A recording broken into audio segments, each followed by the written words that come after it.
It is National Police Week, and tonight, a fallen Everett police officer who died in the line of duty more than a century ago is finally getting the honor he was denied by history for decades. Officer Charles Ed Ray's story was lost, his grave unmarked, his sacrifice forgotten. This isn't just a story about a fallen officer. It's about a family, a city, and a piece of history finally brought back to life. Nearly 120 years after his death, Officer Charles Ed Ray is finally being remembered. This month, members of the Everett Police Department stood in Olympia as Ray was posthumously awarded the Washington State Medal of Honor. His name added to the Washington State Law Enforcement Memorial. Until now, nobody alive in Everett had even heard of him. I thought, who in the world is Ed Ray? The discovery started with a simple question. Everett Police Investigations Lieutenant Greg Sutherland was reviewing the department's history of fallen officers when he found a newspaper clipping mentioning a man named Ed Ray. There was just one problem. No one in the department knew who he was. And eventually, we found out that Charles Ed Ray was a police officer that was hired with the Everett Police Department, and that has just spiraled into a big project that we're doing. That project would become a months-long investigation using the skills of Detective Susan Logothetti. We learned that this officer that had this amazing life was one of our own. It was part history lesson as she built a family tree, and part family reunion, his great-great-granddaughter grateful for their efforts. We didn't know he was an officer. I also didn't know the honor that comes with being an officer and being a fallen officer. To get here, though, took the work of a team of investigators. Officer Alyssa Greatzer helped dig through old archives, census records, and newspaper articles. Working with a library historian, they found his swear-in date, October 15th, 1906. Once we found his name, everything else started falling into place really quick. They learned Charles Edward Ray was born in Missouri in 1858. Yeah, so this is kind of a timeline. It starts with Charles's parents. So this is the Ray house. As a child, he hid in the cellar of his family's home during the Civil War Battle of Wilson's Creek.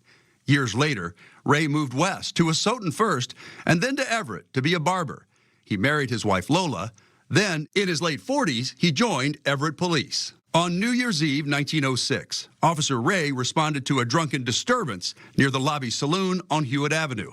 He tried to arrest a 23-year-old mill worker named William Mark. According to witnesses putting together different newspaper articles, it sounds like William struck Officer Ray in the temple. That dropped him to the ground, and then William started kicking Officer Ray in the ribs. A mail carrier helped hold the suspect until more police arrived. But Officer Ray died minutes later. They were trying to charge him for murder because, you know, he had just beaten a cop to the ground. But in 1906, forensics were limited. The coroner ruled Ray's death was caused by exhaustion while making an arrest. The murder charge didn't stick, and over time, the officer himself disappeared from history.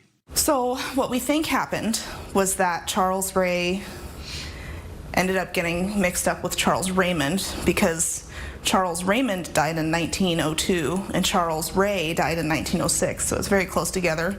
Then the story turned even more heartbreaking. Just months after Officer Ray's death, his wife Lola died from typhoid pneumonia. Their young daughter Felida was orphaned. Her descendants are now spread across the country. Hearing the excitement in their voices and learning what happened to their grandmother's parents has been really special. Then came another discovery. Officer Ray's grave in Everett's Evergreen Cemetery had no headstone, and neither did Lola's. Officers searched through muddy hillsides, old maps, and even yellow jacket nests. And the groundskeepers were able to find Charles's headstone in the hill with the yellow jacket nest.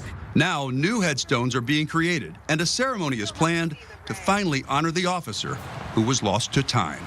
I just didn't know that this type of honor for fallen officers was like granted. I mean, he's been gone forever, but they're still bringing this out, and it's like he could have passed a week ago. For the team of investigators who spent months rebuilding his story, this was never just about history. To be able to honor Officer Ray appropriately is very important to us.